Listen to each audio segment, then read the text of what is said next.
What is RGB? RGB is the color space your device uses to display color. It works on the theory of panchromatic color vision. Human beings don't actually see in color. We see red, green, and blue. By using these three colors, we are able to reproduce color images. It doesn't matter if it's something like this classic viewer here, or a piece of slide film, or a autochrome. When you mix red, green, and blue together, you get white, a combination of all the colors combined. This theory was proven by James Clerk Maxwell and Thomas Sutton in 1895. This theory was put forward by Thomas Young and by Human Hahn Bernhardt.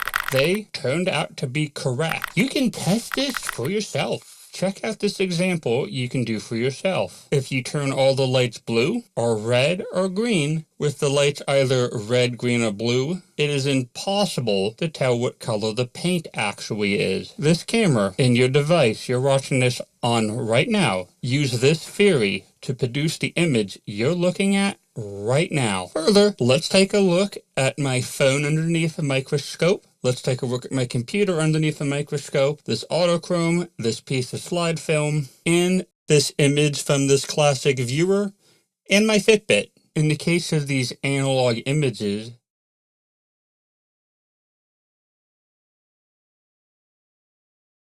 they rely on these tiny dots. In the case of the digital displays, these geometric shapes. Now, what about CMYK? CMYK stands for cyan, magenta, yellow,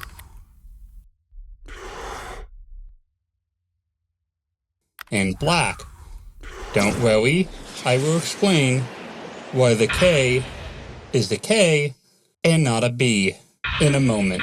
This process is a subtractive color process, meaning when you mix all of these colors together, cyan, magenta, yellow, you get black, the absence of light and color. Even if you get rid of the color black, like in the multi-channel setting here, when you mix all of these colors together, you will still wind up with black, the absence of color in all light. And critically, when you mix cyan and magenta together in the opposites, as you can see, you get red, green, and blue, which is why this process is able to work. And just like the RGB analog process, it relies on tiny dots to make up an image, which we can see using a microscope. But why is this used for printing, and why not just use RGB for this? Simply put, RGB is much better at changing color values on the fly. CMYK being a subtractive color process relies on light being filtered and absorbed to reproduce an image. This works by mixing the dots together and mixing the dots at different intensity values to reproduce color. This is why this is used for printing. You can technically project CMYK, but in order to get this to work on a device monitor, you would have to find some way of altering the density of the screen to get this to work. This isn't a problem with subtractive color film. As the image is exposed and well it's developed, alters the density of the cyan and magenta layers and removes unnecessary dots from each of the layers, reproducing the color image. And just like that, you're able to reproduce the color image. So, when you're working on a document, if it's going to be for display on a device or a GB, if it's going to be printed, CMYK.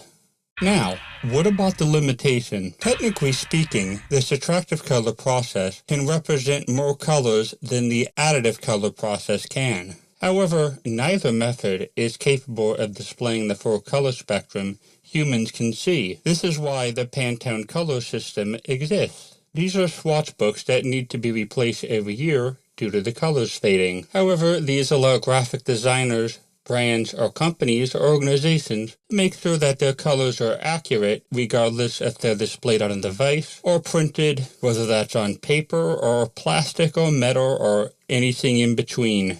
Typically speaking, a typical person will do a test print to compare how the colors look on the paper versus the monitor they're viewing it on. Technically speaking, even using the Pantone color system, you would still perform test prints to make sure the colors match. However, the Pantone color system simplifies the logistics of this, and now you understand the science and the history of RGB and how they are used. And don't worry, I didn't forget, why is it a K and not a B? You see, the photography industry, in the movie industry, in the printing industry tend to borrow terms from one another, like the term color grading. That used to be exclusively a movie term. Now, it's a photography term. Quick note, color grading refers to adjusting the colors of the images. In photography, we simply used to call this editing. The same thing happened with CMYK.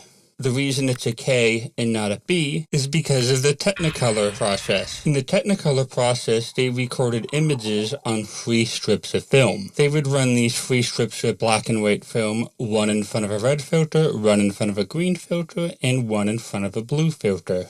This was a color process based on a method in 1895, which I mentioned before. Those 3 strips would be dyed in their opposites, cyan, magenta, and yellow. To improve contrast and shadow detail, they would add a 4th strip of film.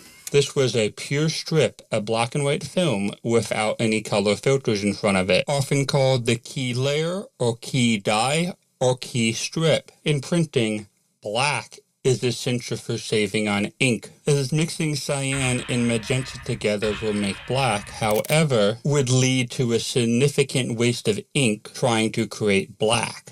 And now you know why the K is a K and not a B. Thank you for watching. If you want to support the channel, please like and subscribe, and turn the bell notification on.